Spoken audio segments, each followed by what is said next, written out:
Heidi pri mori. Dobré ráno, Heidi, volá veselo pani Zesemanová. Dobre si sa vyspala? O áno, veľmi dobre.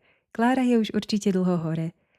A ako sa ti páči more? Spýta sa pani Zesemanová. More? To som ešte nevidela.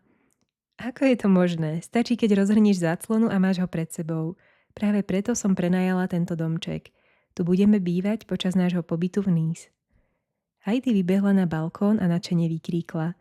Pred ňou sa rozprestieralo more. Zdola už na ňu volala Klára. No čo ty, spachtoška, poď rýchlo von. Pri raňajkách im pani Zesemanová navrhla.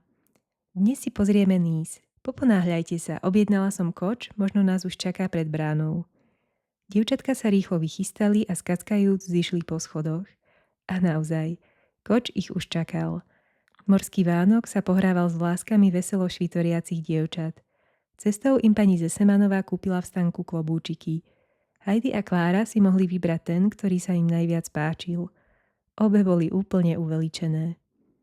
Na druhý deň navštíví pani Zesemanová svoju priateľku z mladosti, madame Marty. Obe dámy stretnutie po dlhých rokoch veľmi dojalo. Vlasy im už čas síce postriebril, ale oči im žiaria od radosti. Aké šťastie, volá madame Marty, že ste stretli Marielu v Alsasku. Inak by sme sa už asi nikdy neuvideli. Mariela, predstav prosím ťa obom dievčatkám svojho bratranca Vincenta. Choďte potom všetci spolu na pláž. Keď pôjdete starou mestskou štvrťou, budete to mať len na skok. A navyše je to naozaj malebná časť mesta. Cesta starými uličkami je prekrásna. Zrazu Heidi vykríkne. Potkla sa a Mariela ju musí podopierať. Vytkla si Vári nohu? Našťastie je na blízku lekáreň. Tam Heidi obviažu nohu. Ledva však vie na ňu stúpiť. Nemali by sme ísť radšej domov? Pýta sa ustarostene Mariela. Heidi by však veľmi rada pokračovala v ceste. Ale ako? Vincent si však hneď poradil. Pyšne vedie oslíka. Srdečná vďaka, volá Heidi. Doma som často jazdila na oslíkovi a teraz nám môžete ukázať more. Heidi by bolo bývalo ľúto, keby sa kvôli nej museli všetci vrátiť domov. Heidi sa nesie na oslíkovi a pospevuje si. Rodina Marty má na pláži zakotvený čln. Výjdeme si na more, navrhla Mariela. Viete predsa plávať. Samozrejme, povedala Klára, keď som bola chorá, musela som sa naučiť plávať, aby som pohybovala nohami. A Heidi? Áno. Určite? Pýta sa Vincent nedôverčivo. Heidi nikdy neklame, vysvetľuje Klára. Heidi sa však trocha zapírila. Tak poďte do vody, volá Vincent a spúšťa čln na vodu. Malý oslík preniesol jedno dievčatko za druhým cez pličinu, aby si nepremočili topánky. Mariela a Vincent sa chopia vesiel, Klára sa ujala kormidla. A čo budem robiť ja? Pýta sa Heidi. Ty budeš svojím spevom obšťastňovať veslárov. V zápäti sa už veselo rozlieha Heidin hlások nad morom. Všetci nadšene počúvajú cudzokrajne znejúce švajčiarske piesne. Pre všetkých je to nezabudnuteľný zážitok. Pri večeri rozprávajú dievčatá o svojom veselom popoludní. Smieme sa ísť zajtra kúpať? Dranka Klára. A nevytkla si náhodou Heidi nohu? Už ma vôbec nebolí. Tak potom uvidíme. Dievčatá sa s jasotom vrhli pani Zesemanovej okolo krku. Do poludnia si však musia kúpiť plážové oblečenie. Heidi i Klára majú čo robiť, aby si vedeli vybrať z množstva pekných plaviek. Konečne sa rozhodli a teraz ideme. Mariela a Vincent prišli onedlho po dievčatá. Pohonič Ferdinand mladú spoločnosť odvezie a bude na ňu dávať pozor. Musíme sa vykúpať ešte pred jedlom, upozorňuje Mariela. Heidi sa tomu čuduje. Po jedle by ti bolo zle, vysvetľuje Mariela. Hor sa teda do vody. Klára chytí Heidi za ruku a beží s ňou do mora. Počkajte ma, ešte nie som hotový, kričí Vincent, ale nik ho už nepočuje. Mariela rýchlo odplávala. Heidi stojí vo vode a trasie sa. Na čo čakáš? Pýta sa Klára. Nestaraj sa do mňa, odvrkla Heidi. Plávam.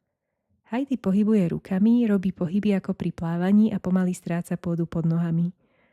Ako sa len všetci preľakli, keď zrazu začuli Heidine volanie o pomoc. Keď sa Klára obzrela, zbadala, ako Heidi mizne vo vode. Prevalila sa cez ňu obrovská vlna. Teraz už i Klára kričí o ratu. Schmatne Heidi za plavky, ale Heidi zamdlela. Klára ju sama neudrží. Už sa k ním ponáhľa aj Mariela a Vincent. Spoločne vyniesú Heidi na breh. Chudák Ferdinand pozoroval všetko z brehu.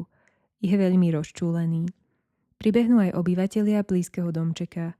Poradili im, aby položili najprv Heidi do piesku a potom, aby jej hýbali rukami.